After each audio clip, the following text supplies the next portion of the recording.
à toutes et à tous ma team Kiefer, j'espère que vous allez bien.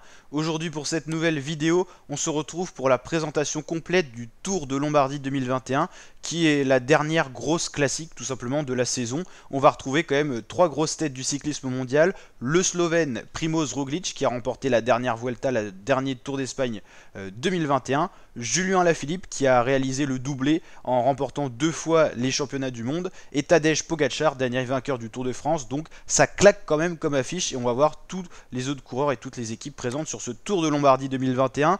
Voici le profil de la course, un profil vallonné, montagneux, reliant la ville de Como à la ville de Bergamo, donc vous l'avez compris en Italie sur 239 km. C'est un programme assez long, c'est la spécialité des classiques, tout comme Paris-Roubaix. Là il en sera tout autre parce que ça sera un profil fait pour les grimpeurs, voire les punchers comme Julien Alaphilippe. Voilà des images qui donnent envie et qui feront peut-être un peu un aperçu de ce qu'on verra demain sur les routes avec des dénivelés positifs, des attaques. On attend ça avec impatience, tout simplement. Donc on va regarder un petit peu les renseignements qu'on a tout simplement sur ce Tour de Lombardie. Donc ça aura lieu le samedi 9 octobre entre Côme et Bergame.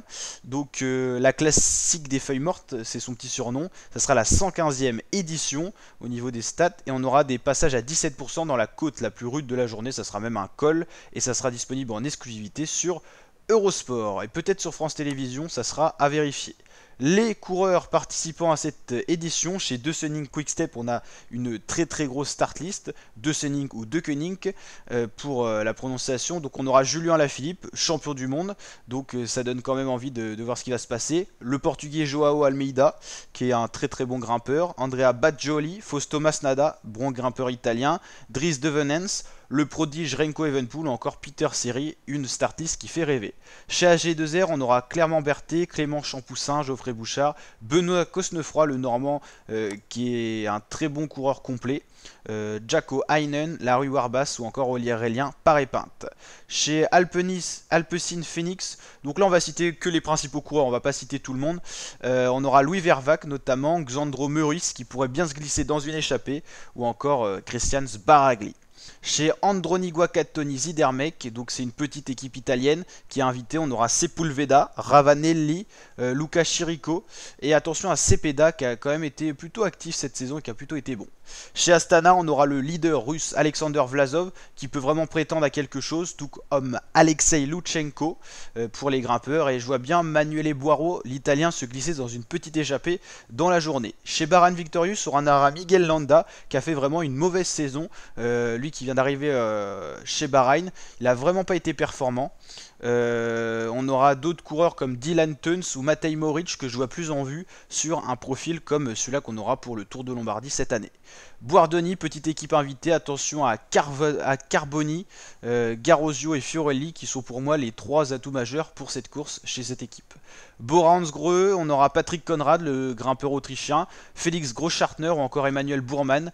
Ce sont les trois gros grimpeurs de l'équipe. Je vois pas comment un autre coureur pourrait poser de gros problèmes demain à part une grosse surprise. Chez Cofidis, on aura le Normand Guillaume Martin. On aura également le baroudeur Simon Geschke qui pourrait bien attaquer demain. C'est un coureur qui est souvent dans les offensives, donc pourquoi pas. Chez Education First, on aura Rigoberto Urán quand même, c'est un très bon coureur. Sergio Higuita, encore Nelson Poles. Chez Eolo Cometa, l'équipe entraînée par Contador et Basso qui ont pris leur retraite, on aura Lorenzo Fortunato, Francesco Gavazzi, Vincenzo Albanese. Franchement, c'est une équipe de pépites, donc attention à eux parce qu'ils pourraient créer la surprise, notamment en partant dans une échappée de loin, donc on surveillera ça. Chez FDJ, on aura Thibaut Pinot ou encore David Gaudu. Alors apparemment, Thibaut Pinot ne sera pas vraiment leader, il sera plus au service de David Gaudu. On aura également Sébastien Reichenbach qui a quand même perdu pas mal en capacité pour grimper. Et attention à Attila Walter qui avait quand même prouvé sur les grands tours notamment qu'il est capable d'être constant à un bon niveau. Donc attention à ce coureur qui pourrait peut-être créer la surprise. Chez Ineos, on a une très grosse start list avec quand même Adam Yates, Jonathan Castrovero, Tao Geoghenaert ou encore Pavel Sivakov. Bon, bien sûr, il y a tellement de talent dans cette équipe, il n'y en a pas autant que ça dans la course engagée, mais on a quand même une grosse start list. À Intermarché, on aura quand même Jan Hirt et Luis Menchez, je pense, pour grimper. Pourquoi pas Aude Christian King. Israel Startup, on aura des punchers, hein. Dan Martin, Michael Woods, ça c'est du rapide. On aura Chris Froome, mais qui est plus haut à son niveau. Jumbo Visma, on a bien sûr une des grosses affiches de ce Tour de Lombardie. On aura Primoz Roglic. On aura également Steven Kruijswijk ou encore Jonas Vingegaard. Attention à Vingegaard, le Danois, qui avait fait un Tour de France extraordinaire. Et une équipe vraiment solide en montagne avec notamment Sam Oomen et Chris Harper qui pourront compléter l'effectif. Losso, Soudal, on n'a pas de grosses affiches à part Tim Wellens. Movistar, on aura quand même Valverde, Marc Soler. Arkea, on aura Nairo Quintana. On aura chez Bike Exchange Simon Yates, Miguel Nieve. DSM, on aura Romain Bardet, Tish Benoît, Chris Hamilton. Donc on a quand même des grosses affiches, hein, pour cette course là. Pozzo Vivo pour la QBK. Ouais, Victor Campenart, attention, il a montré qu'il pouvait bien grimper. Trek Segafredo, on aura Vincenzo Nibali, Bok Mollema.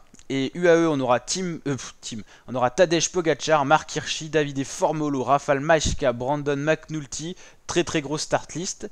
Et l'équipe Vinizabou, on aura Frapporti.